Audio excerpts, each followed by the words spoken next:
MK Ultra. What are your thoughts on MK Ultra? What is MK Ultra? And do you see any potential underlying consistencies with MK Ultra-esque happenings in culture today? Yeah, I mean, MK Ultra is the basis of technocracy and the transhumanist agenda.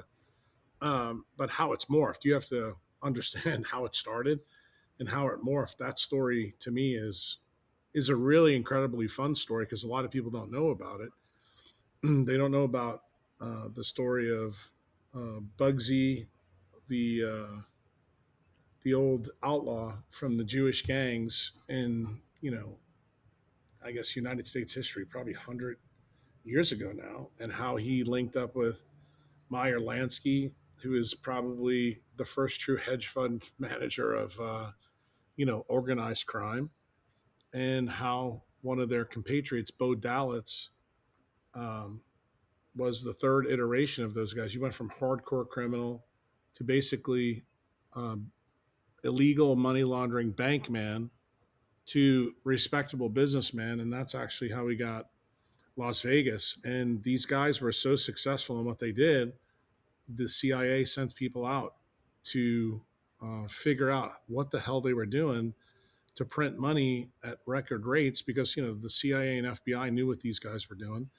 And the CIA found out that Bo Dalitz came up with the idea through trial and error that if you blocked the light in a casino, blocked it all out, then you put one armed bandits, which were, you know, slot machines, and then you put women with their tits hanging out and fed people alcohol, that these three sequential steps could make it so that you did not have to rely on Bugsy's tactic or Meyer's tactic of using violence to take people's money away. So the CIA took that idea and then put it into, how shall we say, a scientific platform. They hired Tulane University neurologists at the neurology department, which was right across the street from where I went to medical school. And they started to study these things in the 50s and 60s. And ultimately, if we distill the whole story, what did they come upon? They realized through what Dalitz had found that light was very capable of controlling dopamine and melatonin in the frontal reward tracts of the frontal lobes. So they got the radical idea, let's test this on a non primate. So they used a bull.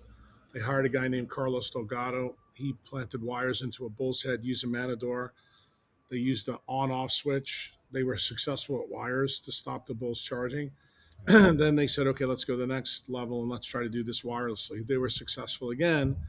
And from MK Ultra, ultimately that all that scientific information was transferred over a period of years to DARPA. And if you remember, DARPA got employed at Stanford and Harvard along with other colleges.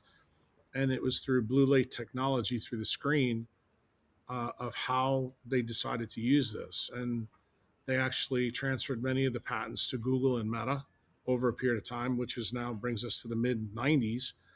And this is the reason why today you see just about every screen, every computer, every cell phone. I mean, there's not one that's outside of the new daylight computer screen that is non blue lit. And the reason why is blue light has been shown to destroy melatonin, and it's been to destroy the dopamine reward tracks in your brain so that it makes you low agency, makes you not question, makes you more compliant, more pliable for, how shall we say, government programming.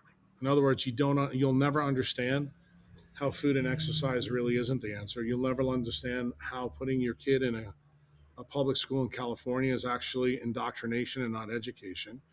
You'll believe that fiat money is not being debased. You'll believe that big pharma is out there to help you. You'll believe that the government, when it asks to help you, they're actually here to help you instead of hurt you. That is exactly what the genesis, the evolution, and the final output is. And I guess I think the final, I wouldn't say the final nail in the coffin, but the iterations that happened in 1996, 94 through 96, when the patents were transferred to those corporations. Corporations were then given what governments usually have. They have a monopoly on violence. Now, corporations were given the same monopoly, but the violence is a little bit different. The violence is on, a gene in your body called POMC that pretty much controls all of these pathways. And in '96, that was codified in the FCC regulatory issue for cell phones, technology, and things like that. And then um, in 2009, we had the changeover in screen technology by Obama, and then he announced that he was going to get rid of incandescence. That process goes from 2009 all the way to 2026. Biden just signed the final order to physically eliminate incandescents in the United States. They'll still be available until 2026, but once that hard date's gone, effectively, then they've done exactly what Bo Dallas did in Las Vegas. And I don't think I have to convince anybody that gambling is an addiction. I think everybody knows that, but they don't realize it's not the addiction to money. It's actually the addiction through light. And that's actually the most successful addiction you can have. Why? Because it's easily controllable.